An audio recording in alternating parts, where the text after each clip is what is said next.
right. Bottom line. Every time. Because that's the one I'll get them with every time. Spell my name right. Yeah. That happens all the time, man. Or should I misspell your name? Stefano. Just Stephanie. Yeah. Should I call you Stephanie? Should I do that?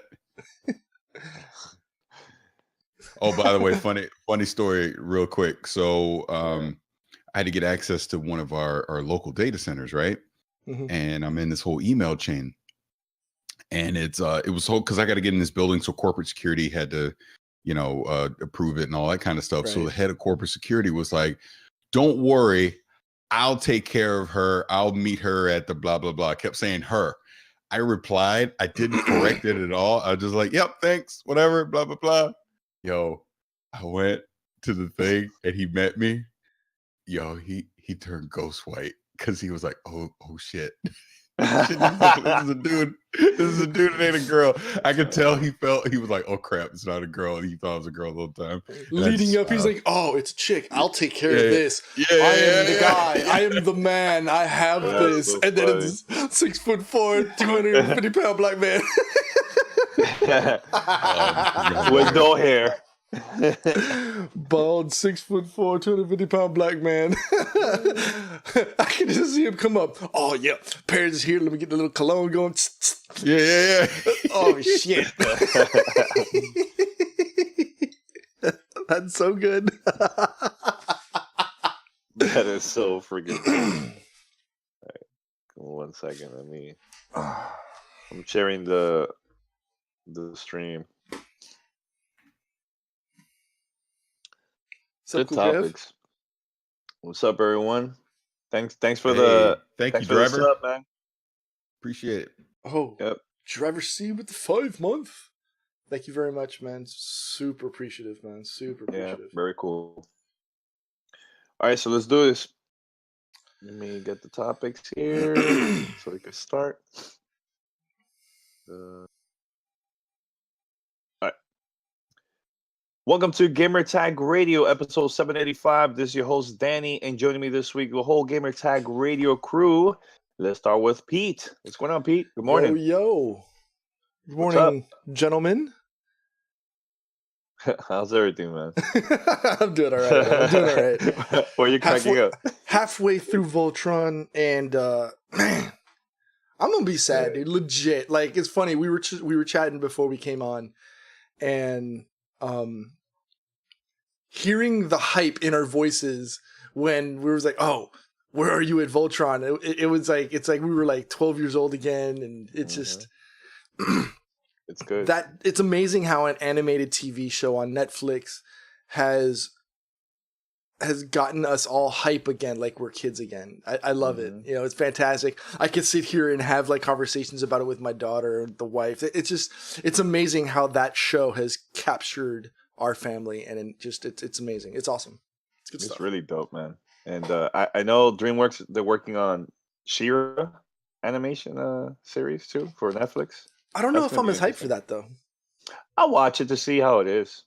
You never know. You never know, man. So, and also we have Paris here. What's going on, Paris? Hey, good morning. Obviously, I'm on the Voltron hype train as well, and I even tweeted yesterday after I finished episode 6. Like, I was like, I didn't think I was going to be that guy sitting here praising the show, but it's that good. And like Pete said, I'm gonna be sad after the final season when it ends. But to take what Voltron was in the 80s and to bring it forward to now and flesh out its universe. Like, it has a legit universe of characters and all that. Like, and no spoilers, but there's literally an episode where they test your memory of bringing in old characters of, do you know who this person is? Right. And they use a certain character to do the test. But that was kind of the whole reminder. We built this great universe now of characters and themes, and I think the best testament to Voltron is you don't need Voltron in the episode to make it good. You know what I'm saying? Because if you think about it, like this season, Voltron's actually not in it that much at all, but it's still good. Yeah. You know, I don't care that they're not forming Voltron. Whereas the old show, that was the cliche. Once you get to the 22-minute mark, all right, time to fall in Voltron. He pulls out his sword and does whatever. But no, it's great. And one other thing, because it's not on the show topic, so I'll just bring it up off the top. So there's rumors right now that Xbox is looking to acquire Obsidian Entertainment, which has been a great studio over the past, I would say past 15 years or so. Like they've worked with Bethesda, like they did Fallout New Vegas, things like that. But it made me think of a game they did that was very underrated because it was buggy. That's been Obsidian's unfortunate byproduct over the years. They tend to launch games that are buggy, but they had a game called Alpha Protocol that was on the PC and the Xbox 360. I don't know if you remember this at all, but it was an action RPG game, kind of ahead of its time. It was in the vein of like a Mass Effect or something like that. But I would love to see if this happens, even if it doesn't happen, I would love to see Obsidian revisit that universe again and try it again, because I really think that was a game that deserved more shine at the time, and I'd love to see it come back. But again, just going back to the rumor of Microsoft trying to acquire Obsidian, again, another huge get for them. I mean, if you're bringing that studio into the fold and the games that are coming from there are now exclusive to the Xbox platform, that's another huge win for them. Yeah, that's dope, man. That's really dope. And when this Shadowrun was them too? That was Obsidian.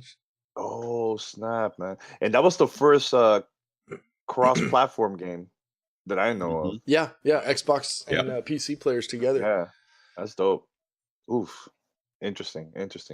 All right, head over to gamertagradio.com, put your comments and feedback. Also, you can find us on Spotify, Apple Podcasts, Google Podcasts, Stitcher, TuneIn Radio, and other podcast directories. Make sure to find us, share it, show this to your friends, family, and spread the word about GTR. All right, so last week was kind of crazy in the gaming world, man. We had back-to-back announcements and news, and Gamescom hasn't even started yet, man. So last week we had Nintendo talking about Smash Brothers Ultimate for Nintendo Switch. Then the next day it was Red Dead Redemption 2, gameplay footage finally, and then after that, man, Bethesda's showing a bunch of games too, man. So let's start off with Red Dead Redemption 2. This game looks freaking amazing. The game that they show, the footage they show is a 4K, and it was from the PlayStation 4 Pro, because of course they have a marketing deal with PlayStation. So, but man, the game looks freaking good. Holy smokes, man! It looks so good. Your thoughts, man?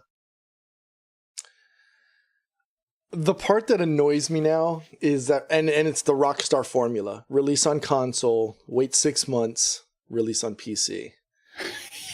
I'm starting it off with the fire because you and I went in on this conversation. I don't want to double dip on this because I don't want to regrind, knowing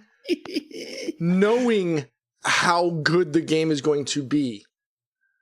I know Paris recently purchased the original Red Dead Redemption on his, and was able, he got that on the cheap right after the announcement. I don't know if I want to double dip, dude. I really don't. I want to get it in all its glory on PC, but I don't. Can I jump in? Paris is dying to jump in here. Literally, Danny and I had this conversation the other day after the trailer, and we were specifically talking about you because you were mentioning, no, I'm away. You ain't waiting. You are not gonna wait.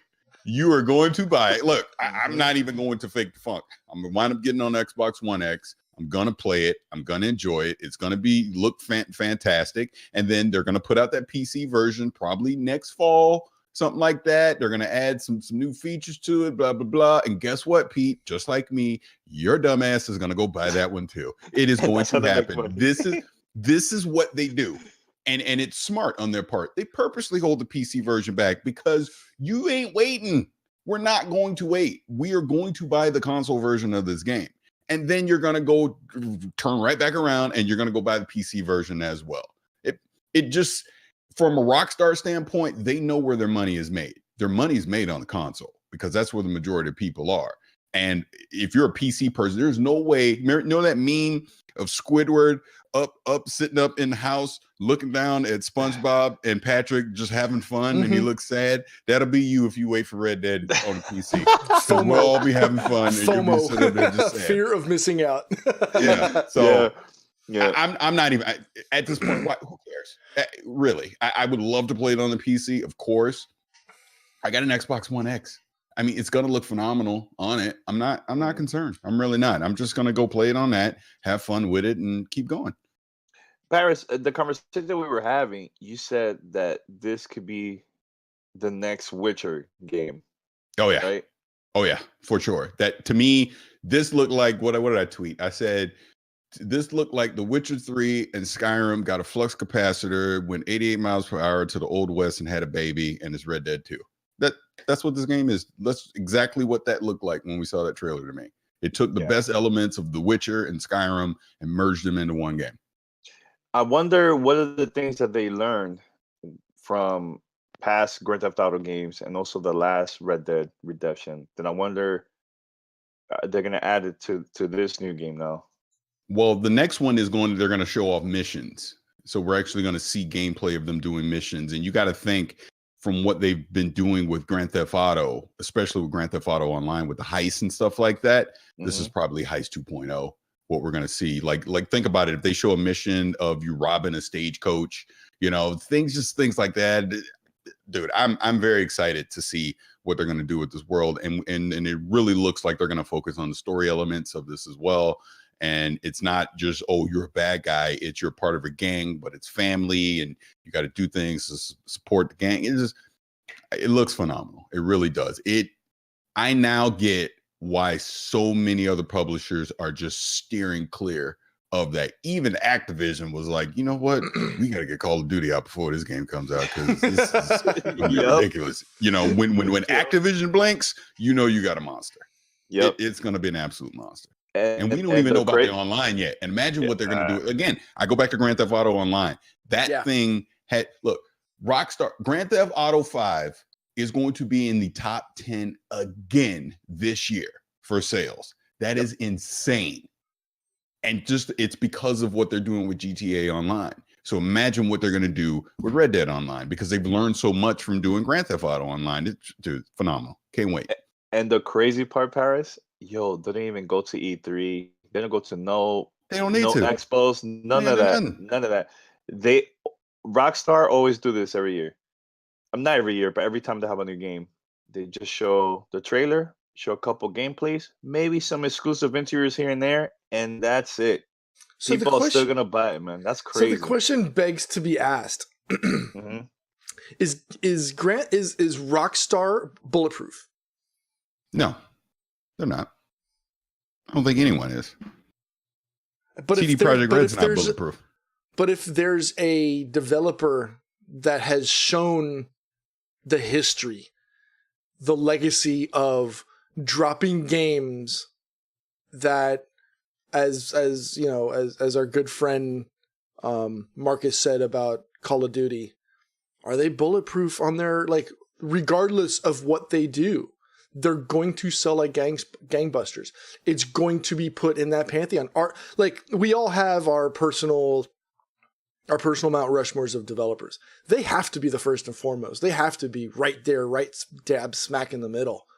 Because every time they drop something, like Danny said, they don't have to go through the whole E3 and Gamescom and blow out hundreds of millions of dollars for displays and showing off. No, they just, here's a little trailer. We sent our video guy. We sent our video guy with a box of Red Bull and a case of gummy worms off to the corner. Just come out with a trailer and we'll put it out on YouTube. And then the hype train goes ballistic. Everybody goes insane.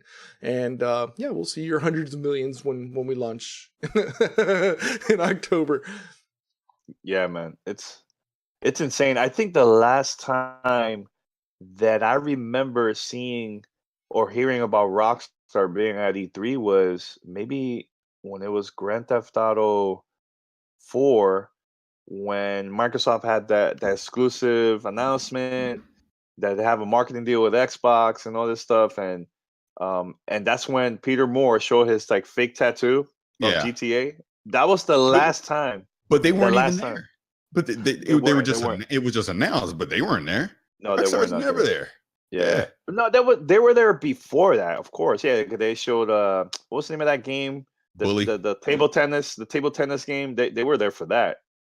That was years ago. Years ago during the 360 days. You know, so and I think I saw them also because I remember this. They were at Comic-Con New York because they were promoting the mystery game. What's the name of it? Oh my god, the detective one. That you have to like pay attention to their faces and everything, facial expressions. They were there at Comic-Con New York to promoting that game. And that was years ago too, man. So insane, man. But your thoughts, man. So are you planning to get this day one, or are you gonna wait a little bit, or what? Before we go to the next topic. I mean, pretty much no brainer. It seemed to me to just get it day one. Yeah. Or around there somewhere. I mean, obviously it just depends on what's going on gaming wise, what I'm doing at that time. But like we said, so many have cleared out from that October 26th date. There's really not going to be any games coming out around that time that I'm like, I would like, oh, I'm already playing this, so I'm just going to keep playing. I'll get Red Dead later. I'm pretty sure I'll get it day one. I don't see why I wouldn't. Let me ask you this, Paris. Why are you getting the Xbox version and not the PlayStation 4? Because none of your business. That's why. Because that's what I prefer. How about that? No, because legit. I have an Xbox One X right now. We all know that as far as fidelity wise, visual and all that, it's the most powerful console. I'm expecting it to be the best console version. And I really could care less what platform I play it on. So I'll just get on Xbox One X. Why not? Not even if they have like exclusive content, which I don't know if that's gonna happen. But dude, Rockstar ain't doing that they're not playing that game anymore. They don't need to. They're not doing exclusive thing. It's like if they had some exclusive thing with PlayStation would be screaming it from the rafters at this point. And no one's saying anything. So it's going to be the same game where you play it on Xbox or PlayStation. So I just get it on Xbox. And another reason, I really just don't have that many games I play on Xbox as it is. So why not? Might as well. Yeah, Rockstar has no need to splinter fan bases or try to go for that super marketing push. Doesn't matter if they were doing it on the Nintendo Switch or if they could literally resuscitate Ouya from the grave by saying we're dropping it exclusively 8 months earlier than everybody else on the Ouya and watch sales skyrocket as a result. So I don't think it would make a difference where they go, and they don't need the gimmick of exclusive DLC if you buy it on console X. You know what I mean? They have no requirement to do that. They're the kings right now. Have you read Aaron Greenberg's tweets? What's up? Breaking the fourth wall. I guess in our Twitch chat they're saying PlayStation has exclusive treasure maps. I will have to research that. Okay. Have you guys read Aaron Greenberg's tweets? No. Hashtag 4K enhanced and all that. You know how it is. He's always every time there's like a big announcement, he always does that. So it's cool. All right, now let's go to the next game. And this one, I'm very excited about this one. It's the new Doom Eternal. It was announced during QuakeCon. Bethesda is releasing this sometime next year. And it's coming out for the PC, for Xbox One, PlayStation 4, and Nintendo Switch. That version is developed by Panic Button, which one of my favorite developers so far. They worked on the last Doom, also Wolfenstein 2, and so on. So that's dope. Now, I know everybody's like excited to get this on PC and Xbox, but I think I might get the Nintendo Switch version, man, instead of Xbox. What are your thoughts about the game and which version you're getting if you're planning to get this game? Well, I think for this game, getting on the Switch, I wouldn't do that. I would definitely get one of the other consoles, or I would get the PC version. But The Switch version of this is going to be nerfed compared to the other ones. I mean, if you look at what they announced and what this game is going to be doing, I mean, the Switch will be a nice secondary supplement to it. I don't think this would be my prime way to want to experience what they're going to do with this Doom game. It looks phenomenal. I've not been huge into Doom, so on a personal level, it's not something I'm going to run out to go get. But I totally understand the excitement for it and why everyone's going crazy over it. I mean, it looks phenomenal. And if you're into that type of gameplay with Doom, day one, be a day one thing. Yeah, I think the last game, I loved it so much, but I didn't really care much about the multiplayer. Like, I'll play here and there, and then the developers started working a lot of DLC content for the player. But this time, they're gonna focus more on DLC content for the story, more campaigns and all that. So I'm very excited about that. Very happy that they're making that move, because sometimes I just want to play single player games. I don't want to play multiplayer at all, man. So that's fine. Pete, your thoughts about Doom Eternal? Doom Eternal is just a totally brand new game, right? It's the sequel essentially to what they dropped a couple years ago, right? Yeah, the 2016 version. I mean, I got it on PC as my first reintroduction to Doom. I think I'm going to stay on Doom just because the gameplay lends itself so easily to playing it on PC. I mean, obviously, yes, you could play it on other platforms, but I think for a game that plays as smoothly as it does on PC, I think I'm going to stay there. I know I've seen your Cafe con Danny's where you've done your gameplay of it on Switch. But I don't think I could do it on Switch. I just think that a game like that, I think I actually played yours in San Francisco one day. Yeah, you did. Yeah, it was the day that we were playing Uno. And it looks good on the Switch. It plays smoothly. It plays smoothly, but I think personally I would like the ease of gameplay for me personally on PC. So that's where I'll be. Okay, cool. I know, P, you posted something on wasn't on our Discord about the game. Something that where it's kind of like a multiplayer type mode where your friends could join your game, but they will be like the enemy while you're playing the single player campaign. You can invade other people's games as characters in the game. So it's like you could almost raid into, like, let's say I'm playing with you and like 3 other people or whatever. I can raid Paris's game and try to wreak havoc on his experience while he's playing, and I think that's really, really cool. I love when developers try to put a new spin on the game. Like, yes, you want multiplayer. Everybody wants to play multiplayer and play with friends or against friends. But when you throw the hook of something like that and change the direction, do something completely different that's not expected, that's what we want as gamers, in my opinion, right? I mean, I could be wrong, and I shudder to think that I'm trying to speak for Paris here, but that's what people want. People want to see difference. They want to give them something that they can't see in every other game that's out on the market. And kudos to id, as usual, spearheading that. Yeah, definitely, man. You guys for race 2? Can I know Mandy of GTR, and she liked it very much, and she's excited for you. Are you excited for race 2 or not? Because that game doesn't have no multiplayer.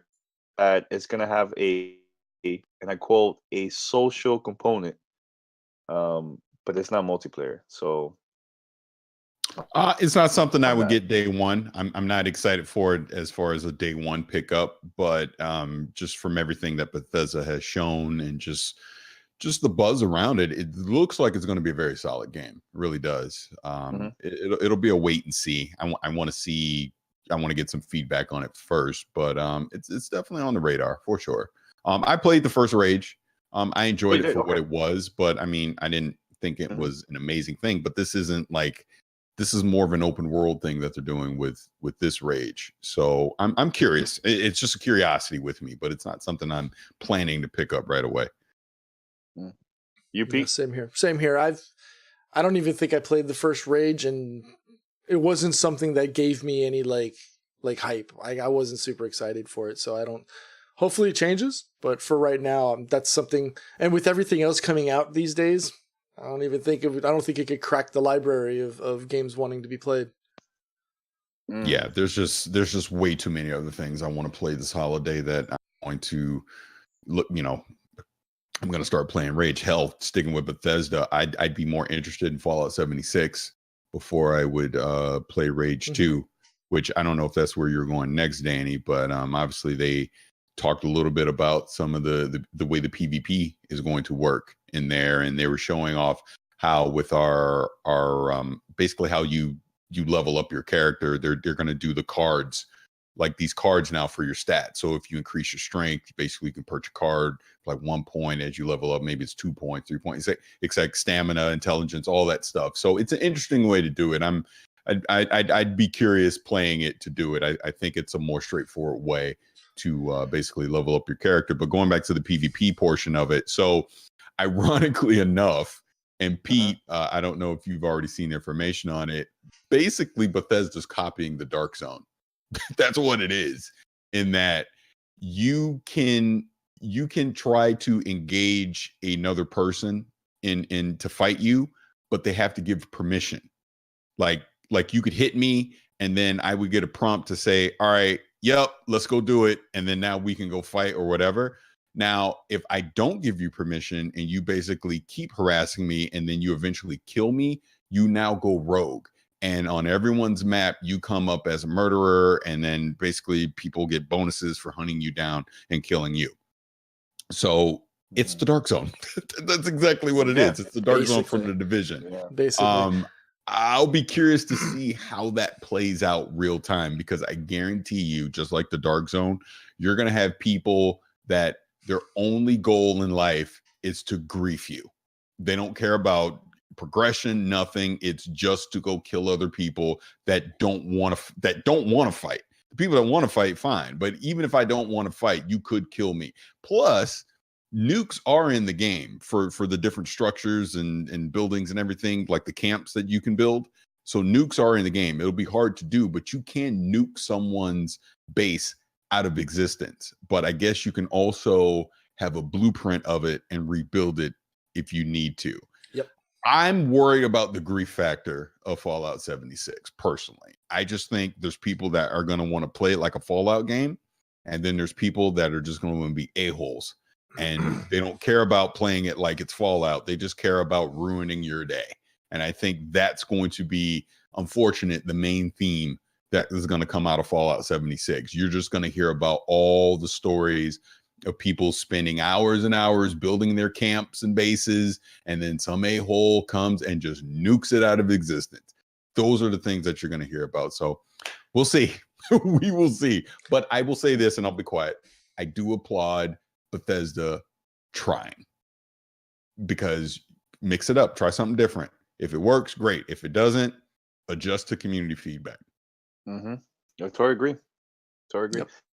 Now, So the next topic. Before we break that, before you go, Dan had no comment. Pete, you can't have a comment. Just move on. Yeah, I don't care. I don't care about Fallout. I'm out. Let's just keep moving the show on. Move on. So I'm curious. I want to hear what other people have to say about this. Again, yes, kudos to Bethesda for changing the landscape of multiplayer. I do say that them giving protection to players under level 5 though lets everybody sort of get up to speed on how to play PvP before they can get murdered. So you kind of have some. It's not like you're going in as a level 1 and immediately getting washed as soon as you walk in, as soon as you start. So it gives you a chance to get leveled up. And depending on how quickly leveling up occurs, again, like Paris said, you could get griefed. What I want to know is your opinions on the beta is essentially the full game, because everything transfers over when it goes live. There is no limit to how much you can play and do. I want to know what your thoughts on that is. I think that's fine. I don't see an issue with that. It's because I remember way back when the first Destiny beta came out. I played it, finished the level, and so on. Then when the original game came out, retail version, I was like, oh man, I have to do this all over again. Let me just do it. And so in a way, it's good because once it gets saved and the retail version comes out, I don't have to worry about doing the mission all over again because I played it already in the beta. So I think that's a great idea. I disagree. I don't like that you have a beta. Not everybody wants to participate in a beta, and all the bugs and the changes and the things that may happen by the time we get to retail, maybe you get an advantage playing in the beta to help you get to a certain level, and then that's something that changes in the final game, and people that pick it up at the final game don't have that advantage. I don't like it. I'd rather everyone start off on equal footing. A beta should be a beta. Any progress, any progression, anything that you do in that beta should be wiped when the retail version comes out. To me, that should just be a standard across the board for all games. It also lends towards the grief factor, as you mentioned, because now starting day one, there's going to be people that are uber leveled up. Exactly. That's my point.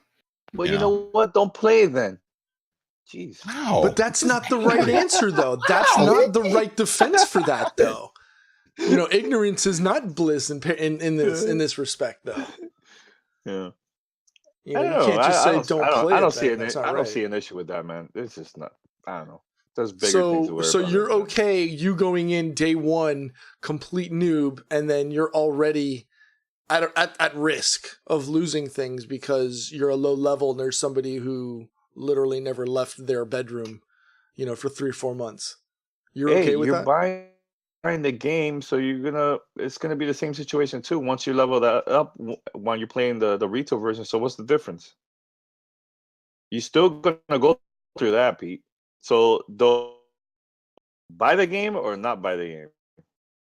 See, your internet's lagging you out because what you're saying is ridiculous. Yeah. No, you people should be able to have that head start on that kind of stuff. Again, it should be a equal playing field from day one. Not everyone is going to play that beta, and that's why I say I think that's unfair advantage. Personally, I'd rather November, whatever it comes out, hit the reset button. Everyone starts off fresh. Now, maybe you have experience because you played in that beta, so you kind of know what to do and where to start off, but you don't have a level advantage on anyone. Everyone has the same start time.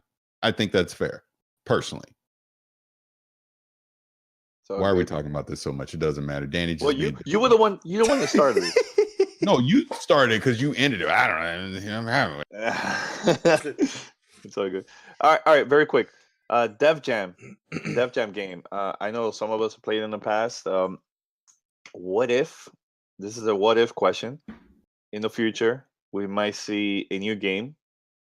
What type of who's like characters, any rappers you would like to see in the game, man? Very quick, before we go to the next topic, Peter Paris, if you guys want to talk about it. Well, I'm stuck in the 90s, so all my rappers are from the 90s. I don't know nobody new. Kendrick Lamar, no, Eminem is still around, Jay-Z still around, Method Man, Redman for sure, right? Yeah, that's it. Basically, if they were in the 90s, put them in there because I don't know people. Kendrick Lamar might be the only new person I know. What about you, Pete? You still listen to a lot of I hip-hop. do, but I mean, like, do you really want to fight as Tekashi 6ix9ine? Ugh. Yeah. Yeah. I'm gonna throw that pusher in there. I put Kanye. Yeah, I would put Kanye in there just to see him get beat for his recent comments. Wow, and stuff like really, that. dude? Damn. Yes, so I said violent. It. You're talking about a fighting game. Come on. Yeah,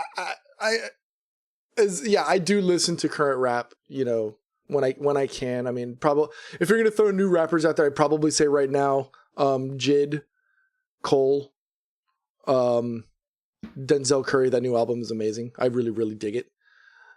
J. Cole, and then you say J. Cole. What about Logic? I put Logic. Yeah, Logic. Put him out there. Kendrick Lamar. But I mean, my roots are in 90s hip hop, so I want to see Redman. I want to see Put DMX just because he's crazy. You know what I mean? I want to see meth. You know, I want to see, put all of Wu-Tang out there. You know, make it Def Jam Wu-Tang, and I'll be okay. Yeah. Huh.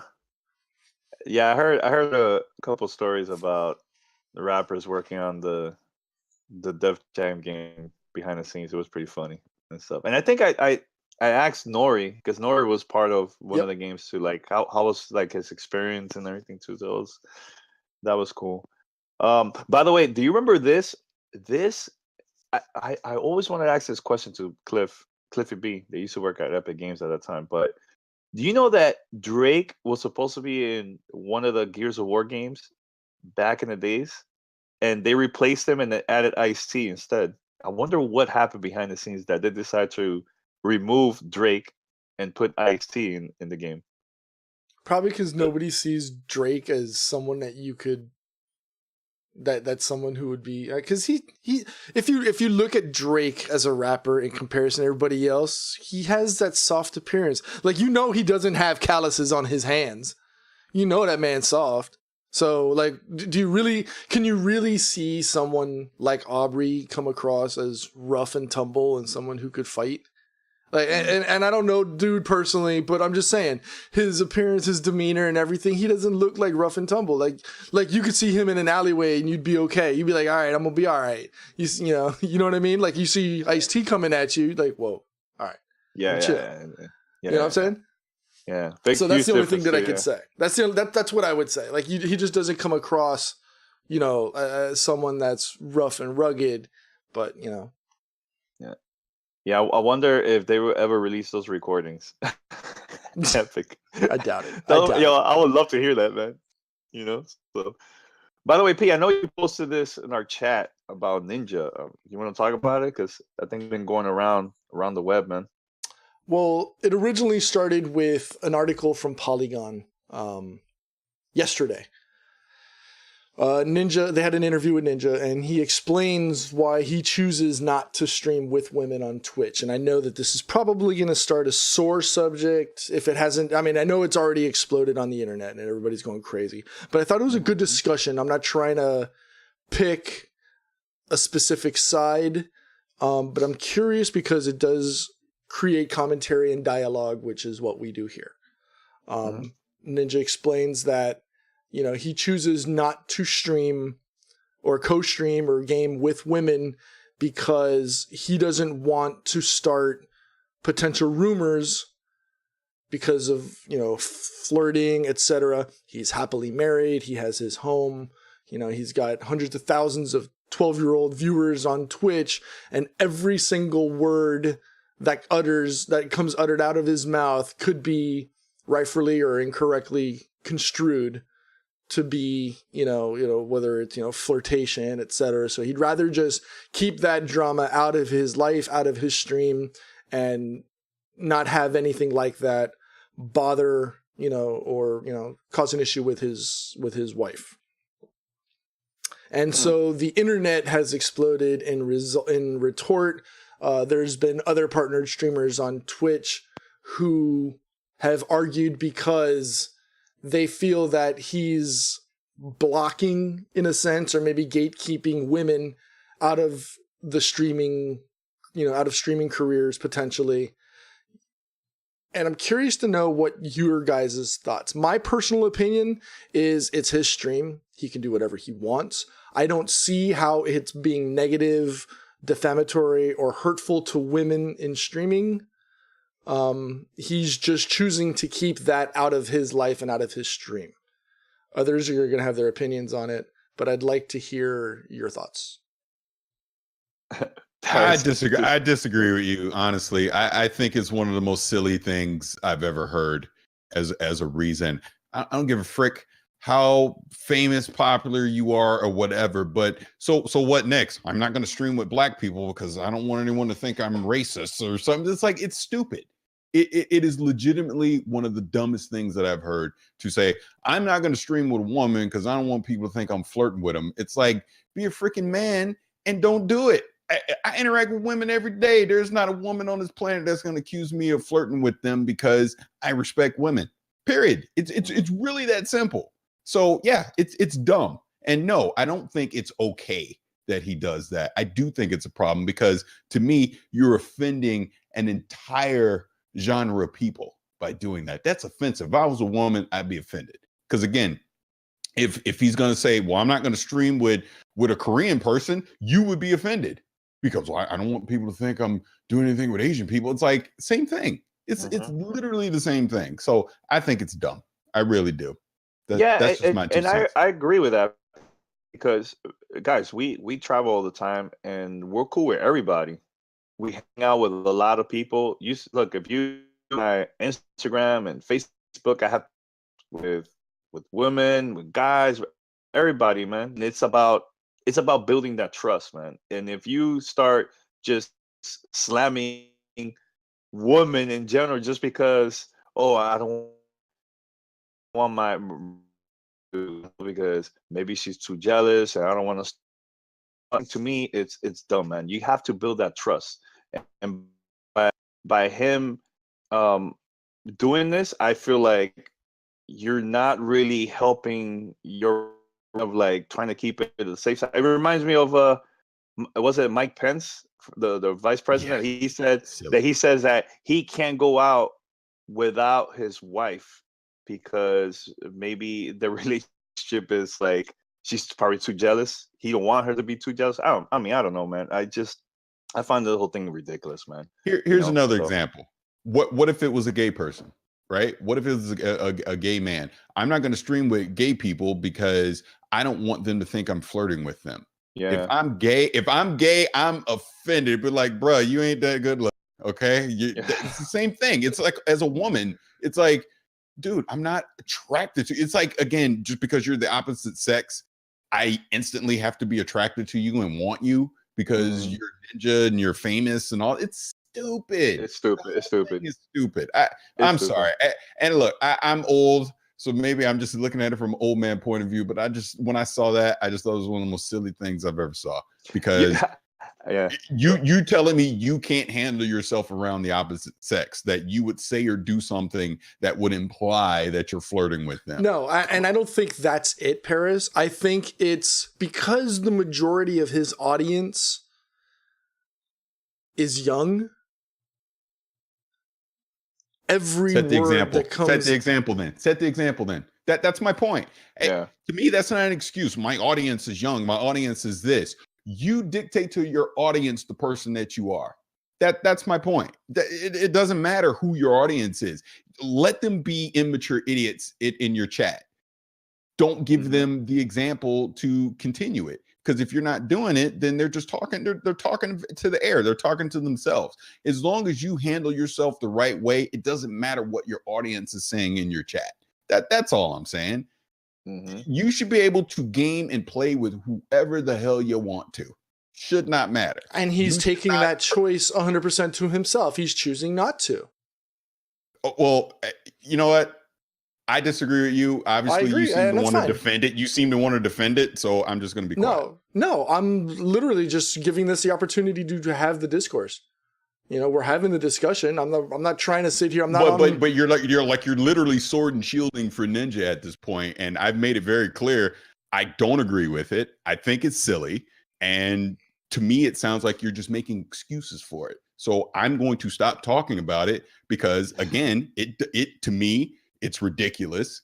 And as an old man, I look at it and think it's very childish and immature to make a statement like that. And that's fine. But I'm not sitting here trying to have the discussion to try to change your mind. That's the last thing I'm trying to do. I just think that this needs to be discussed in an open forum. Whether you and I disagree on our personal values with regards to this situation has nothing to do with it. I'm just bringing this out so people who are not aware of it can have this discussion. We can continue to have this discussion, and us as people can learn and evolve and grow from this, you know, but I just wanted us to have the discussion. I'm not here trying to change your mind or your opinion on the matter. Yeah. Let me tell you a little story about something similar to that, man. So usually my family, we do like a lot of parties and I always invite like friends and family and so on. Right. So she's not my cousin. She's like a friend of the family, right? So this was like years ago. So she was at the party. She was there with her boyfriend and so on. And I was like, hey, let's go dance. You know, like I see her as like my cousin, you know, like, hey, let's go dance. She's like, nah, I can't dance with no guys because, you know, my boyfriend is here. I don't want him to get mad. I'm like, what? What? We're just dancing. We're family. Like, what the hell's wrong? Like, that is like, in the perfect example, it's kind of similar to like what Ninja situation. It's like, really? So you're going to shut down all basically your family members. You can't dance with us because your boyfriend is there and you guys have like trust issues, man. You know, I think in relationship you have to build that trust, man. You have to do certain things like that so you guys could both trust each other, man. But by blocking it, it's like you guys will learn about trusting each other, man. See, this is why I say all the time, this whole streaming thing, YouTube thing, all that is eventually the bubble's going to pop on it, because now you have a person who is a quote unquote celebrity now because he plays video games in front of other people on a stream, worried more about his freaking brand than just being a person. That's what I'm saying. At the end of the day, am I really not gonna have Mandy on a stream with me because she's a female? Oh, God forbid, I'm too popular. I make too much damn money now, so I can't have her on. It's like, come on. It's stupid. Yeah, it is dumb. It is dumb, man. No. But I think that was a good discussion, man. That's cool. Anything else about that? Or we move on? No, we can move on. I'm not sitting here trying to cape for Ninja. Yeah, I don't get anything out of it. I just thought it was a great opportunity for a discussion on the show. That's it. That's cool. That's cool. Yeah, guys, for those that are listening, make sure to send me your feedback, questions, all that, fanmail at gamertagradio.com, or give us a call, 76273-7GTR. All right, so the last topic, this is a good one. So Philip, he replied to this whole IGN Dead Cells review. He just posted a video, and it was up for like a couple hours. And first of all, in the video, he didn't really say anything. Like he didn't even apologize to Boomstick. He didn't mention any of that. He just was coming up with like excuses over and over again. And once the video was up, he even called out Jason Schreier from Kotaku, saying, "Oh, you're just posting articles trying to get like great clicks there right now and so on. But please find me more stuff. Find me more stuff of me copying other YouTubers or writers and so on, of my other reviews." And it was, the video was getting hammered left and right from everybody that Philip decided to remove it from YouTube again. So your thoughts, guys, because it's like this guy, he's done, man. Philip is done. He's never gonna get a job in the industry, man, because of this stupid move, man. Well, the three of us, along with our unnamed other friend, you know, we've talked about it. The three of us have chatted about this on our offline group. He made his bed. He has to sleep in it. To try to drag others into his world, kicking and streaming, it's wrong. Accept the blame for what you did. Own it. Learn from the experience and move on. I think him trying to shout out and try to throw Jason under the bus for doing his job is wrong. And then for him to challenge Jason and say, "I dare you to find other instances of it." You picked the wrong dude to go send on the witch hunt against you. Yep. You know, he's already delivered proof.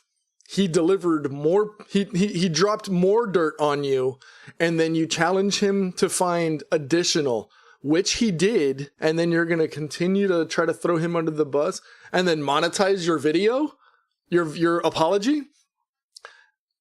The beginning of it sounded authentic and genuine, and I'm okay with it. But when the video devolved into, well, everybody else does it, and Jason, how dare you do this?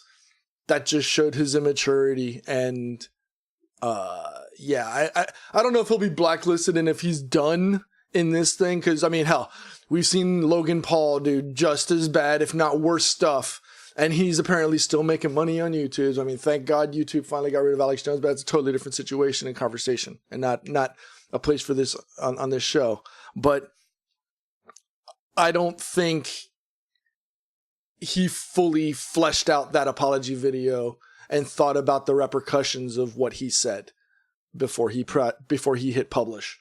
So I think, if anything, this is an excellent opportunity to learn, not just for Filip, but for others in this space along with us. Whether you're Jason Schreier, you're up there at the top of the game, or you're just starting out.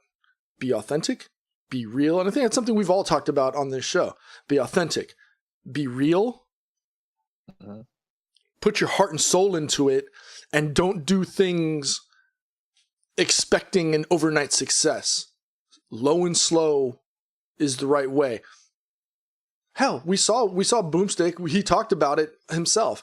How, yeah, he was, he hit that wall earlier this year with YouTube saying, oh, you need to have these X numbers, a number of hours or number of views or subscribers. And then he dropped his Monster Hunter review, 1.1 million viewers. You know what I mean? That's exactly what you need to do. Low and slow, do your job, be consistent, put 100% of yourself into it, and eventually you'll get there. Don't expect overnight success. Paris? I mean, like I said, and I even said in the chat when you first sent the link to the video, as I started to watch it, yeah, I thought it was a sincere apology that was starting to come. But like Pete said, it devolved into making excuses. And to me, when you screw up, the worst thing you can do is to apologize with excuses. Just own it, period. Say, I did it. Whether there was because it sounds like there's a third party involved in all this, which is a whole nother story. But just own it as I did it. My bad. I'm sorry. I'm humbled. I take full ownership of it. Move on. Don't bring Jason Schreier to it. Jason Schreier is not investigating you if you didn't plagiarize. Period. Jason Schreier has many other things he could have been doing. And then you basically challenged him on the video to continue to investigate you, and he found even more, which makes you look even worse. So that's on him. All of this is on him. Like I said, at first I kind of had some sympathy for it, but I look at it now, he's done in this industry. No one is going to look. He may do his YouTube thing, and maybe that blows up into something. But as far as I'm working at an established publication like an IGN or a Polygon or something like that, that's never happening. No way. No freaking way they would ever hire him to do that, because his apology wasn't a sincere one. If he was sincere, then he could go away for a while, reinvent himself, come back, and then people are like, oh yeah, remember that's the guy that plagiarized, but wow, look at all the stuff that he's done since then. Now he's just going to look at the person that plagiarized and never owned it. And like you said, he didn't apologize to Boomstick either, which I think is ridiculous. I'm sure Dead Cells is loving this. The developer of that is like, oh my God, our name is freaking everywhere. Wow, this is just free pub. They're having a blast. I'm sure the sales numbers of that game is just going to explode because of all this. But it's unfortunate. It's unfortunate that it happens. It's unfortunate that I agree with him in this sense. He ain't the only one, because he thought he could get away with whether he did it or, like I said, a third party did it and gave it to him and he just read the script. They think they can take advantage of these small time streamers, YouTubers, bloggers, or whatever. Like, no one's paying attention to them. That was a good article. I'll just snatch it and throw it up on a major publication. Now it's ours. Guarantee it happens all the time. So I'm not surprised that this was the case. It just so happened to get caught. You know what I mean?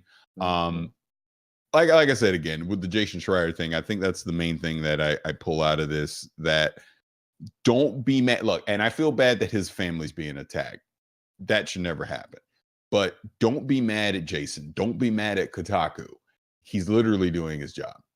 He wouldn't be doing his job if he didn't investigate you and follow up on it to see if you were plagiarizing other things. And it turns out you were.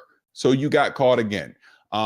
Another thing, and I think I'm going to deep dive into this. I even saw there's been some journalistic back and forth, because Colin Moriarty reached out via Twitter and wants Philip, however you say his name, to come down to LA and them do a face-to-face interview on it. Some people are like, yep, absolutely. And other journalists are kind of angry at Colin because they feel like he's bottom feeding and just grabbing for views. I see both sides of it. I see that, yeah, maybe the video was bad and a follow-up where someone can actually ask him questions and we can get legit answers is probably something that people want to see.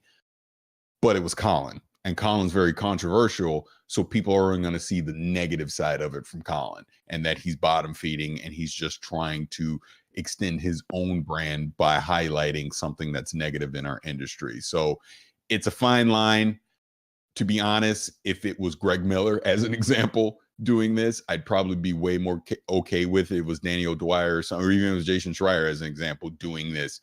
I would be more okay with the follow-up interview. But because it's Colin and because he's so controversial, it just comes off as slimy, if that makes sense. Okay. Yeah, I was wondering where you were going to that, because I was like, man, what if we get an interview with him? Is it going to be the same thing? I don't think so. But yeah, now that you explained that Greg Miller and everybody else, okay, now I can see the difference why. Yeah, and I didn't know that. And do you think Philip is going to do it or not? Oh, I have no idea. It's just I just saw that because Colin was basically defend himself and he was screenshotting other journalists that were ripping him and basically saying, I don't see the big deal. Why is this an issue? Why is this an issue? It's like, come on, Colin, we know why it's an issue. It's because it's you and just your track record. If it was Greg Miller doing it, which I think is the perfect example since they were partners for so long, but if Kind of Funny was trying to do it, if Andrew or Renee was doing it, no one's Slimeball, why are you doing this? They would say, yep, let's do it. Get them on camera. Let's ask them those questions. But because it's you, people feel like you're going to spin this to make an advantage for yourself. That's really all it is. Yeah, Danny Dwyer actually mentioned something like that. Is like, I don't want to butcher the exact wording of it, but he said something to the effect of, there's a short list of people which he would be okay with interviewing Philip. And he said, Jason, you're on that very short list of people. So I think in this case, having Jason and Philip together in a room, I'd actually like to see it video recorded, but I don't think Jason really does a lot of video stuff. I would love to see that one-on-one conversation, not an argument, not a he said, she said, finger point, but I'd like to see them have a conversation regarding this whole situation, whether it's, him directly interviewing him about exactly that, what he plans to do after this, how he feels about. I would love to see that conversation between, because I think at this point, it's the two of them are actually the ones that are at the top of this whole conversation. And those two, I think, should have that conversation. Think of it this way. Donald Trump, obviously, he's a very polarizing figure at this point. If it was Anderson Cooper interviewing him or Bill O'Reilly, which one would you want? Anderson. Think of it that way. Yeah. I'll leave it at that. Anderson Cooper, yeah. Huh. Interesting. And on that note, we should wrap it up. All right. So head over to gamertagradio.com. Post your comments and feedback. Also, you can find us on Spotify, Apple Podcasts, TuneIn Radio, Stitcher, and other podcast directories. All right, so we're gonna wrap it up here, and we're going out of town in a couple of days. Pete is going out of town. I'm going to Ohio, Columbus, Ohio. I'm gonna be meeting up with a couple of our community members over there, and I'm gonna be covering Call of Duty World League. It's gonna be a lot of fun. The championship edition. That's gonna be a lot of fun. And anything else? I still don't have my 4K 60 Pro card. Doesn't work. Going on week 2. That's a lot of fun. See, but it helps. It helps that you have a check mark to your Twitter account. That helps a lot, though. Well, I'll leave it at that. Let's just say I had a conversation offline. So I will not be tweeting about my card not working anymore. I'll just put it that way. Wow, famous Paris, man. If it was me, crickets. It's all good. Pete, anything else from you? Or that's it. I just want to give a shout out to LeBron James for his for what he did over the last couple of days. You know, as much as a Miami Heat lifer as I am, him leaving, yes, the Miami Heat was, you know, it hurt as a fan. Him going to LA and, you know, him winning the championships or his championship in Cleveland was fantastic. But what he's done off the court is equally as impressive with his latest step. And I want to give him kudos for that. You know, guaranteeing that every Cleveland student goes to college. Or is it just Akron or just Cleveland? Akron. It's just the kids just the that students in Akron, Ohio, where he grew up. Well, no, but not everyone. It's the ones that get to go to that school that he goes to. If Right, they stay the entire time and graduate, they are guaranteed to get a scholarship to go to the University of Akron. That's you can't say anything else. I mean, and then we could go down the whole rabbit hole of conversation on this, but yeah, that right there shows that sports transcends much more than everything else. Now, to be clear, and I'm all for what LeBron did. I think it's fantastic. This is being highlighted because it's LeBron and he's put a public eye on it. But people like Jalen Rose he's had his leadership academy for years, and he does basically the same thing. It's not.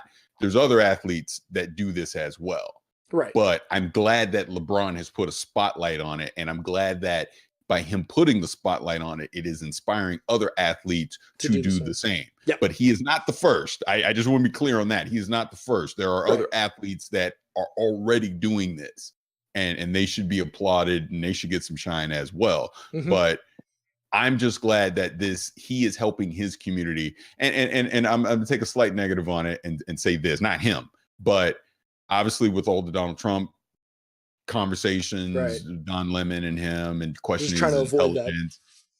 I was disappointed with Michael Jordan's response to it. I didn't like that Michael Jordan said what he's doing with his community. I really wish Michael Jordan would have said, "I'm happy with what LeBron is doing with our community." Yes, it's just a simple change of a word could have meant so much more coming from the GOAT. You know, from one GOAT to another GOAT. I really wish, and look, we already know Michael Jordan has stayed out of the social spotlight when it comes to talking about big issues like this. I mean, whether he truly said it or not, he is famously known for saying that Republicans buy shoes too. And he never gets controversial with his comments. Okay. I really thought this was a chance for him to stand up and actually make a statement since Donald Trump dragged him into the conversation. And he kind of half-assed it, in my opinion. Yep. It's not what you say, it's how you say it. Yep. Well, on that note, until next time, we're out. Peace.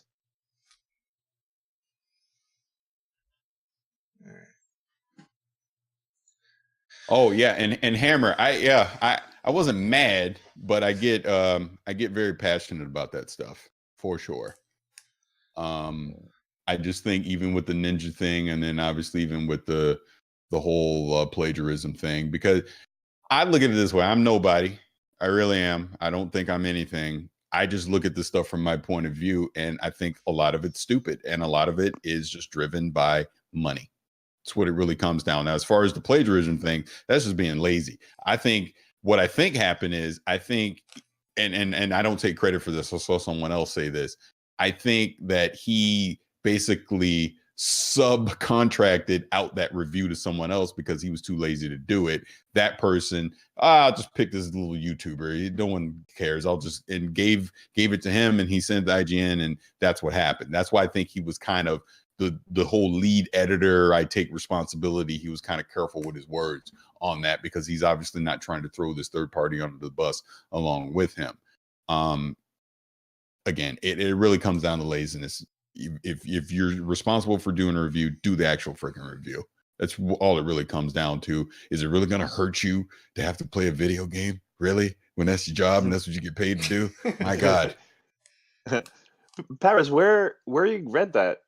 None of your business where I read it. Why don't you? Hey, stop being mean. Stop being mean. Stop being mean. I'm asking you a question. I think it was a link on Twitter I saw that I went down that rabbit hole. I can't remember exactly. Which one? The which one are you talking about? The Obsidian? No, about the whole third part. About the third party. yeah. Yeah. Him trying to protect. Interesting. Never thought about that. Interesting. Huh. Yeah. It's crazy how this guy deleted that video right away, man. As soon After he people were monetized like, it. After he monetized it, of course. That's crazy. Yo. It didn't last that long. By the way, guys, yesterday I was playing. What happened? Oh, Marcus just blew up my Twitter. Marcus, huh? Where? Stevenson. By the way, Pete, no Witcher 3. He's got like Geralt, like just like. Amazing. Also, he shouted us out. Appreciate you guys debating on real issues. Good watch, listen this morning. Oh, that's funny. What's up, Marcus? That's dope. Yeah, man. I like our conversations, man. It was really good. I think that was a good conversation about Ninja. I think it was cool. Now, I know it's good that P had his point of view and us, we had like a point of view when it comes to that. And the thing I was gonna bring up is what's the name of that Twitch streamer, Pete? He's always playing PUBG. He's always disguised. What's his name? Oh, Dr. Disrespect. Dr. Disrespect. See, like his situation is different because he made that mistake with cheating on his wife because the whole fame and all this stuff, and then he got caught, and he talked about it on this stream, and he took a break for like a month or two or something like that, But see, that's different. He broke that trust, But I don't see anything wrong, like playing or streaming with other women online. I don't see nothing wrong with that, man. As long you don't F up like him, So that's the problem, man. Now, if it was, of course, he's a really well-known streamer, so of course the media is gonna talk about Ninja about those comments and stuff. But I think he's panicking, man, too much when it comes to that stuff, man. I think it would be okay, man. Again, it was more so for the conversation. I absolutely 100% understand and appreciate Paris's response, because there's multiple sides. This is a very, very tenuous, situation. Like, and who knows? Maybe this just could be, because he's dealing with all of this, publicity and fandom at such a young, early age, right? Like, you expect someone like Paris to have that type of understanding at his age because he's got experience in his life, right? And you've got a lot of these people. Like, I was watching Shroud's stream the other day. He's 23, and he was talking about, he's like, I don't have a grown-up outfit. I have, tennis shoes, and he goes to events in shorts and t-shirts, and it's like, you don't expect someone at 23 to understand you need to have a suit, you need to have a sport coat and slacks and nice shoes when you go out and do things, because sometimes situations mandate that you show yourself as respectable, not showing up like Paris at E3 with shorts and tank tops.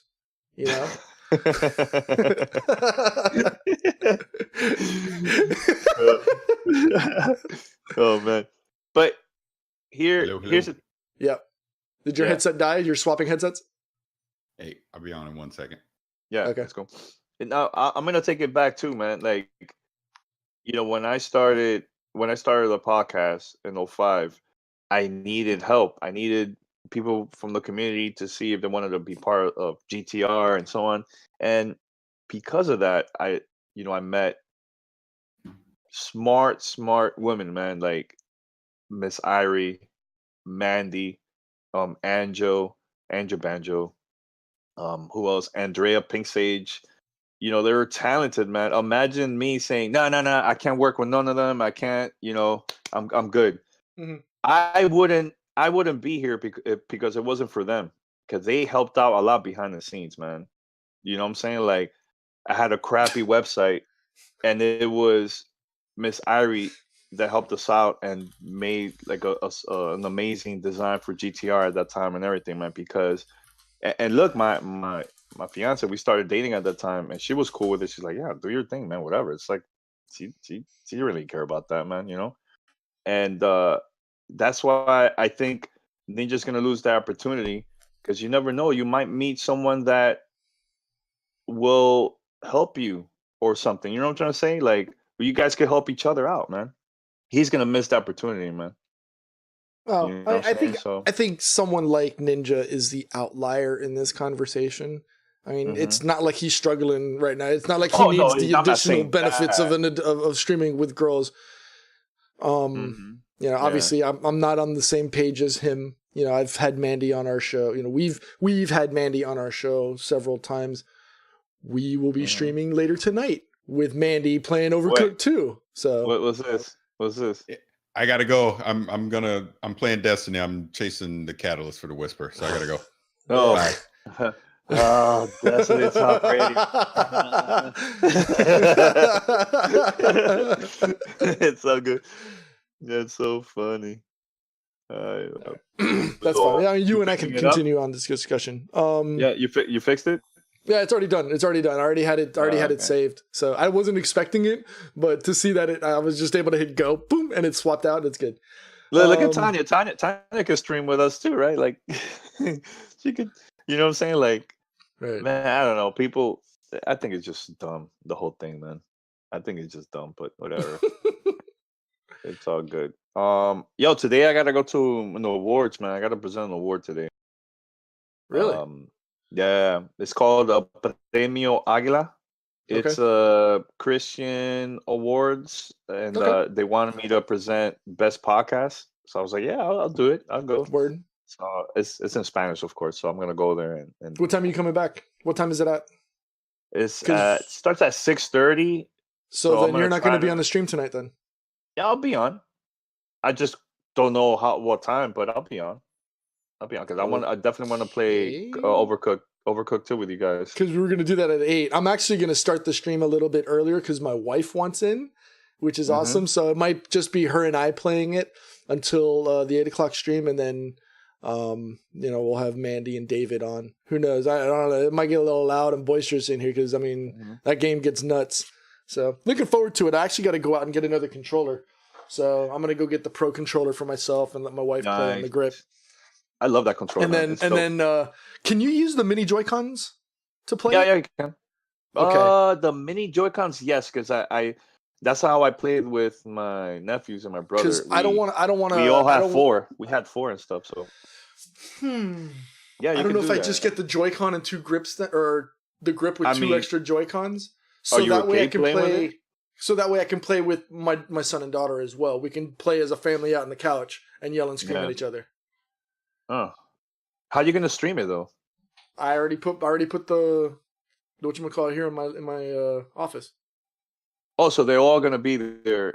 No, I'm just saying, like me and my wife, we can sit here because like the TV is here, so we'll just play like this, and you'll just hear from the microphone me and my wife yelling at each other. But like when it's like me and Mandy and David and everybody else, you know, we'll just be streaming it, and it'll just be my gameplay or whatever. You'll just see it on the stream. Oh, my brother, he wants to play Fortnite too. Yeah, I saw that. So by the way, I have to say this, guys. Yo, Pete, I freaking love Dead Cells, man. I can't stop playing this game, man. Dude, I got to the last level twice yesterday. I've gotten so good in that game. So good. I unlocked so much stuff. That last level was freaking, like, the music was so dope. Complicated, man, because the enemies is really tough, man. Right. So tough.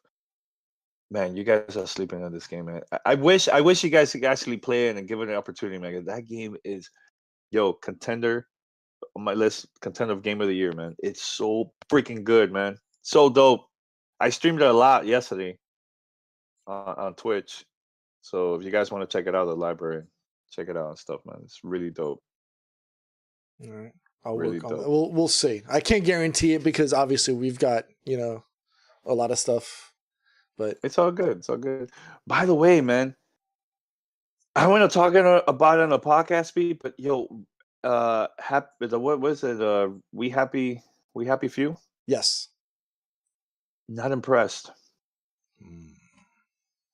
Not impressed with that game, man. Not really feeling it. Have you Even been with the playing it? changes from what we originally played? Yeah, I don't know, dude. It's like I find it boring. I don't like the fighting mechanics in this, man. It's like it's trying to be like BioShock, but it's not like BioShock. I don't know, it's just weird. I don't know. I want you to play it because I know you haven't even touched it yet, right? I have not because apparently my game did not upgrade. Really? You should Yes. you should hit up PR for that. I will have to. Yeah, because my upgraded. I've been playing fine. Right, but you've been playing on the Xbox. Yeah, you were the PC, but they said that automatically it will update for the PC version. It should. Yeah. And you know what? I am going to check again. Check. No, because if I turn it on, it's just going to come up on the screen. I'll check it afterwards. But yeah. Nano, I'm trying to get my friend code. I'll send that over to you via Twitter. Are you even still on Twitter, Nano? Yeah, he's on Twitter. Is he? He barely uses it. He barely uses it. Oh, another thing that I'm trying to do, it's not 100%, but I might get a special guest for Wednesday night. I don't know if I should say the name or not, but I'm working on it because of a game that's coming out soon. So I want that person to sit down with us and talk about the experience about working that game. But yeah, be on the lookout. Hopefully, I'll make it happen. So, anything else, Pete? No, let me get my friend's code. I'll put it out there, Nano, so that way since Danny's gonna sell out for tonight's stream. I'm not selling out. It's not selling out, man. I need to present this award, man. I promised them back in April, and I wasn't planning like, hey, I'm gonna wait for Pete to send me the invite for Overcooked. I'm gonna cancel it. Come on. You know me, I just like messing with you, bro. Yeah, it's all good. Yeah, but I really definitely want to play that, man, online. I played it already a couple times, man. Right. So wait, we're gonna go on Discord? Yeah, we'll just chat. We'll just talk on Discord. Okay. And now, if you do join, keep it clean. Can't guarantee anything about that, dude. I cannot guarantee you. Overcooked 2 with people? No. No way, trust dude. me. Nano needs to keep it clean, man. That one time I had him on the stream one time because we were playing. I forgot what it was. We were playing something in multiplayer. Yo, it was like cursing and all this stuff. I was like, oh man, Nano, don't do this. I'm streaming this on Twitch. Yeah, sideways. We did not talk Black Ops 4 beta. If we talk about it, say maybe talk about it on Wednesday. Yeah. Because I played it Friday night and I spent I was like, we're gonna check it out. Yeah, I think it was Beaker and I. We were gonna play. We played it together for a little bit. And then who did we have from the Discord community jump in with us? I can't remember who. But yeah, we were playing with it. And we were like, we're going to check it out and then jump into Black Ops or jump into PUBG. And 5 hours later, we were still playing Black Ops. I went to bed at 2 a.m. I wonder how Black Ops is going to work, man. And I said on the show, the beta is super chaotic and fast. So how they could do that with Black Ops? Well, that was why I said that a couple of weeks ago, that for all intents and purposes, I don't know if Call of Duty or Battlefield is the right vehicle for a battle royale game type, because their game styles and their gameplays have always been predicated on a specific way to play the game. I know that they can support them. Obviously, we know that we've seen Battlefield, especially, and maybe Battlefield can do it because it's a slower game, but Call of Duty is such a fast-paced game where I just don't know if it'll be able. I just don't know if it's the right vehicle for Battle Royale, right? And one thing that I'll say this here, and I'll say it again when we do our first impression / review of the beta. I don't like the fact that people still don't play the game the way it's supposed to be played. You have objective game types like Heist, which caught me by surprise. Heist was basically their version of Counter-Strike. But I don't like going into a, let's say, Control game, or even if it's TDM, and people keep just rushing. You rush, you push, they spawn behind you. You got to flip back around and go back in the other direction, and it's rinse and repeat the same thing. Hold the line. Or you're playing like Search and Destroy, and people are playing Team Deathmatch all over again, basically. And it's just like, dude, that's not how you play the game. Play it right. Play the objective. Don't play just going for kills. But I mean, that's just me. That's the old fuddy-duddy playing. So, by the way, Pete, I'm 41 years old, man, and I just learned about this, and I want you to see it. I don't know if you want to show the video on Twitch. I think you should. It's I saw this and I was like, yo, I didn't even know about this. I think I was doing it wrong the whole time. So I don't know if you want to show that on Twitch. Let me see.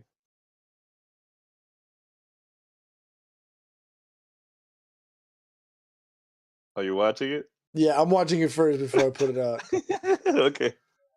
And we gotta talk about this. I didn't know about this at all.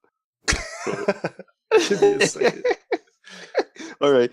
So while P set it up, I know there's people here in the chat. This is the after show, of course. It's not the podcast, but I want you guys to check this out because P is going to show the video, and we're going to talk about it because I've never done this. I'm going to start doing this now because I watched this video online. So let's see. Let's see if P will fix this up. Give me a second. Yeah, give it a little second here, man. But yeah, guys, thank you for watching. Thank you for all the subs, comments, and all that stuff. Yeah, Arctic, that's the one, man. You got that right, Arctic.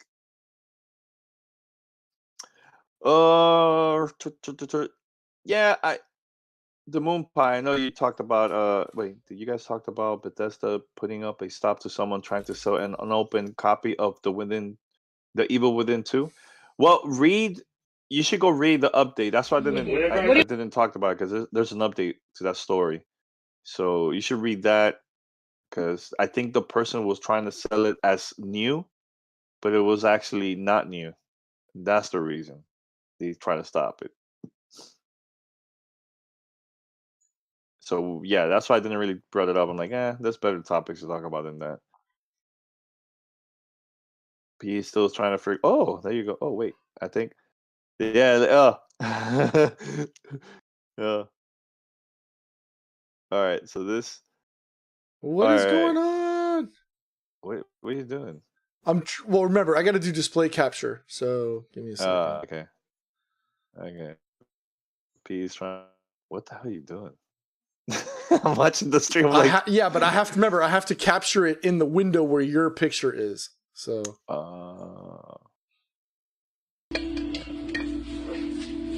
Yo, it makes so much sense. It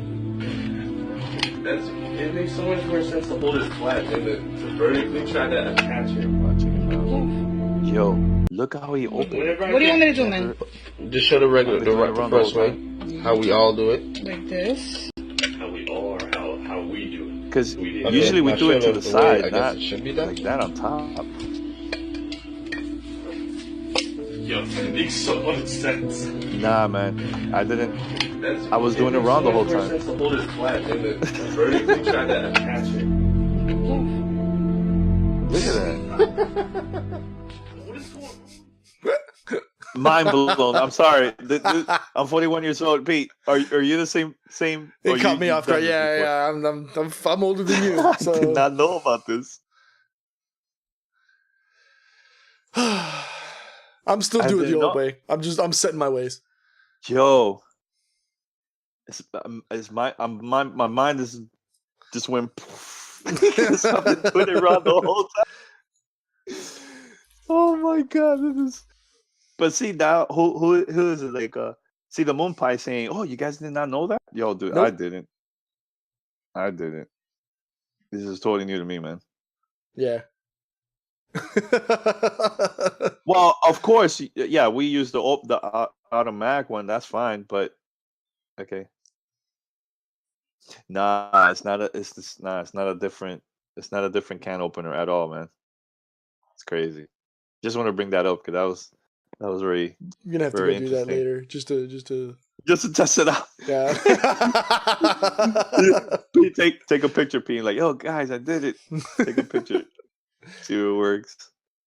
Anything else, man? No. By the way, that's where you're flying? Are you excited for your trip?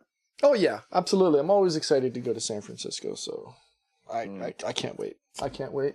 Be there early Thursday, leave late Friday. So, no, if you're in the San Francisco area, you want to go hang out with Pete Friday afternoon, Friday evening after I'm done with my event, and before I have to take off to the airport. My flight's not until 11. So, and with TSA pre-check, I don't have to be at the airport till like 9:30, 10 anyways. Yeah, you want to go if you're in San Francisco and you want to go hang out with Pete, let me know. Yeah. Holler at me on Twitter. We'll get together. Go have a beer. Actually, we'll go have some scotch. Oh my god! Don't talk about that. Man. Don't talk to you about the brown, dude. Don't talk to you about that whiskey. So let me tell you what happened yesterday, man. So my brother and his friend, they just started a podcast. It's called Gentleman Agreement Podcast, and what they do is they review whiskey. So I was like, yeah, I'll go, whatever. So I went, started talking. We started great, the conversation, the first 30 minutes, and I think the memory card, the SD card, I mean, was in it got full, so the recording stopped. So we had to redo it again.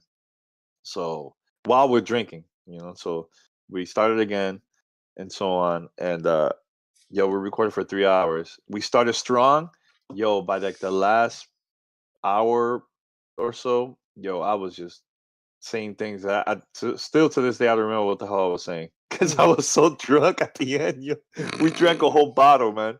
Oh my god, it was bad, It was so bad. I got home, I tried to watch Voltron, and I fell asleep. I knocked out for like 3-4 hours, and then I woke up, and I started playing Dead Cells to like 2:00 in the morning, 2:30 in the morning. And then I went back to sleep, and I woke up early to record GTR this morning, man. So crazy, man. We talked a lot about like podcasts and so on. Cool. So it was cool. Yeah, hey, Moon Pie, I have had Blantons before. That's the one with the little horses on top, right? I actually collected the BLN and the O. I never was able to fully spell out the entire Blanton. So yes, I have had it. It's really, really good. If I'm gonna drink whiskey, if I'm gonna drink regular bourbon though, I'm gonna go for the Pappy's. Impossible to find, but I will always be a Scotch man. I will always stay a Scotch person. Let me ask you, what's the oldest Scotch you ever drink? Macallan 30. 30. Yes, and that was like $65 for a shot. Yeah, it's like a $2,000 bottle. Jesus. Yeah. Like I was looking at the Scotch in my drawer in my cabinet the other day, and I was like, damn, I need to start getting cheaper Scotch. Cause like it's like $100, $150, $150, $180, and it's like I need to buy more cheap Scotch so I can drink that on the regular and stop going through my good stuff. So yeah, I think was it during Pacto's party? What was it you were drinking over there? During Pactor's party, that was the Weymouth. It was Weymouth 25-year-old or something, or Weymouth 20, something like that. Yeah, he also had other ones. He had the Dalmore. He had a Dalmore out there, and he had one other one else as well. I remember talking to Dan Heavy about that. But yeah, it was the Weymouth 20. That was the good one, dude. That was so good. Oh, Weymouth's 25. Sorry, it was Weymouth's 25-year-old. It was really good. Yeah, that's cool. Yeah, no. Hey, I'm all down for drinking scotches, dude. You get me with a single malt all day long, man. Yo, we should definitely record. Nano. You know what? Sideways, Pete should come Johnny down. Walker. I'm not a fan of Johnny Walker, right?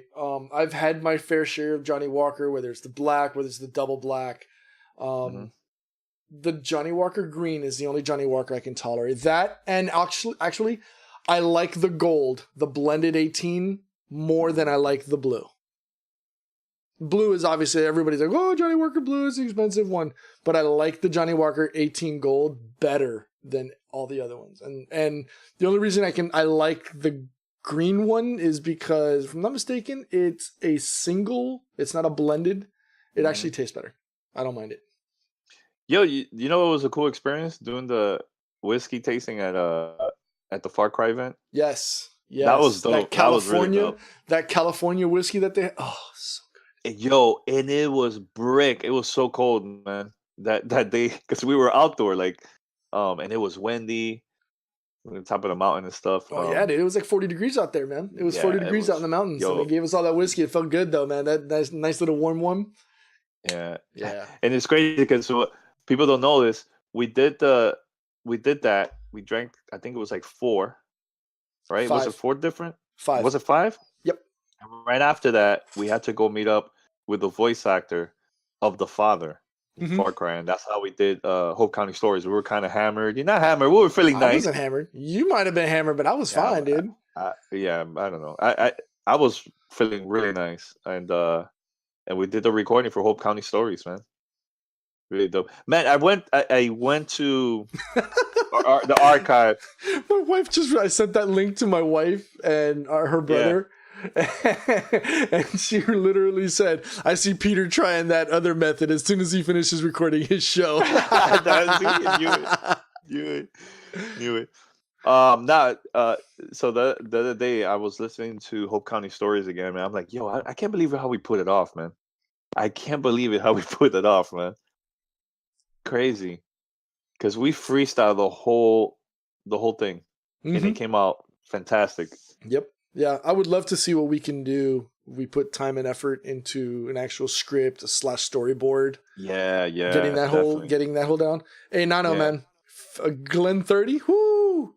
I am down, dude. I am down. Hey, we got to get Rick on there, but I ain't spoken to Rick in a minute, dude. I see I'm a subscriber on his Twitch page and everything. The derp. Hold on. Shout out to him for having this amazing. Watch, I'm going to put this out here. Hold on a second. Where is it? Oh. Because this is his face when he gets into a stressful situation in game in Fortnite. Check this. The dirt face, so bro. Yeah, that's dope.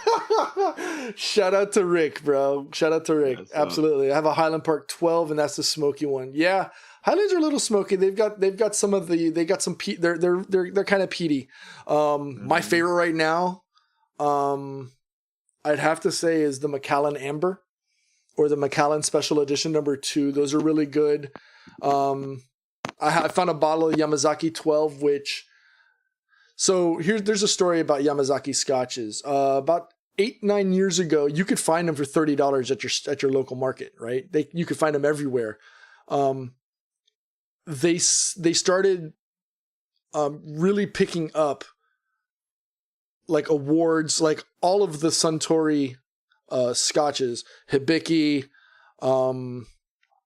Toki, Yamazakis, they all started winning awards for best scotch in the world or best whiskey in the world.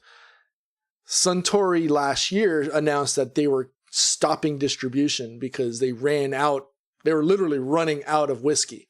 So now that same $30 bottle from 8-9 years ago is $150. So I have a bottle of Yamazaki in my cupboard. During Father's Day, my wife actually got me these custom wine decanter, Scotch decanter, with special engraved glasses. So I poured the Yamazaki in there, and that's where it sits. I don't touch it unless it's a special occasion. So dope. So yeah, if you find a bottle, and it's funny, I went to a liquor store a couple of months ago and I found he had 2 bottles of Yamazaki 12 on the counter, grabbed one, put it up on the counter, and it came up as $60. And I looked at him, I was like, I'll go get the other one. And he's like, hold up. No, can't do that. I was like, what do you mean? Price says Yamazaki $60. He's like, no, because I know how much that bottle came in for. And I know that we didn't pay $60. I know we paid more than that. So I'm like, damn, dude. Like, what happened to the customer's always right. You know what? Yamazaki 18 is so good, dude. Oh, it's so. Pete, at Nano, they're trying to get the Final Fantasy bottle that they have. Nano, what's the? Because I don't know the whole details about the Final Fantasy edition that you were showing me that you were trying to get. Yeah, he probably will post it here in the chat and stuff. But yeah, he was trying to get that for us to drink it and talk about it. Glenn Farkless 30th. 30th, yeah. Yeah, $330. Yep. There you go. But yeah, P, if you do come down, man, let me know. And that's got to be a day. That's got to be a day that I get my wife to drive, because you get me down on a bottle, dude. I'm not driving. No way. Yeah, I'm not risking life and limb for that, dude. Yeah. I'm not risking the Audi on that one, dude. Nope. Yeah. No. No.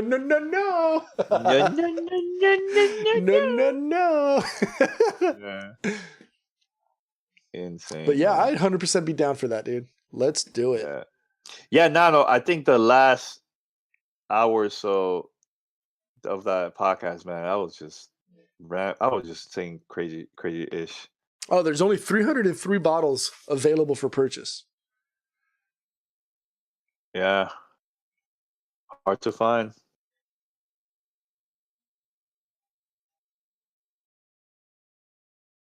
Hard to find, man. Let me see.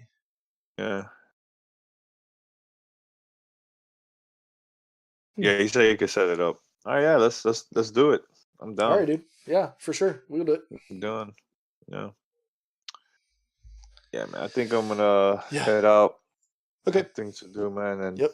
I gotta go. First of all, I gotta meet up with a friend of mine now at at noon, and then from there I gotta come back here and then drive up north again for the awards.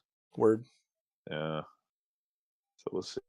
Yep. I'm gonna go eat breakfast. Go to the store. Go get me some chargers and some controllers, some more Joy-Cons. I'm ready to go. You ready to go tonight? Yep. It's gonna be good. So man. I will probably be on around 7:30 p.m. Eastern for Undercooked 2 with the wife. She wants to play it. So it'll just be her and I playing, and then after that we'll have Mandy, David, and whomever else we can get. You know, if you get on in time, I'm gonna try to join. I don't know. It's not gonna be exactly 8 o'clock, but I'll join later, right. like, for sure. Yep. Yeah. Yep. It's gonna be good. It's gonna be a lot of fun. Yep. All right, guys. But thank you for watching the after show. Thank you for listening to and watching the podcast. Podcast version comes out tomorrow morning. And that's about it. We're doing pretty good. Oh, by the way, I've never posted this online or anything like that, but we're about to hit 500,000 downloads since we joined Audio Boom. Thank you so much for everybody that always listening to the podcast. That helps us out a lot. Yeah, it's good, man. I think it's really good. You know, all we do is just post the content for you guys, and it's all up to you now to check out the podcast and everything, man. So muchas gracias. And that's it. P, anything else? That's it. Let me just give out some show notes and live. Shout out to Conqueror of Worlds for the 7-month subscription. Thank you, Tanya, for the host. Shout out to Driver C for the 5-month Twitch Prime subscription. And yeah, actually, any donation?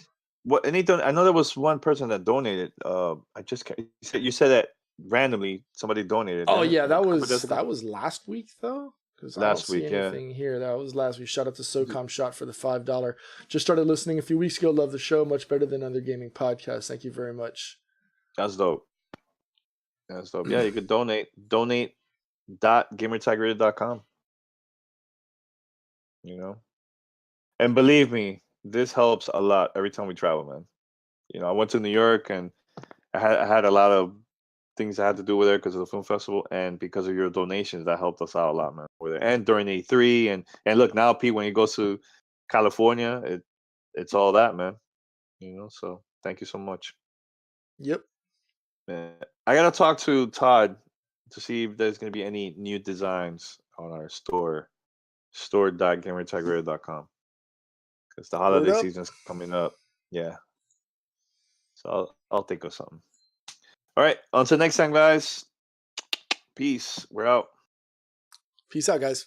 Thanks everyone for watching.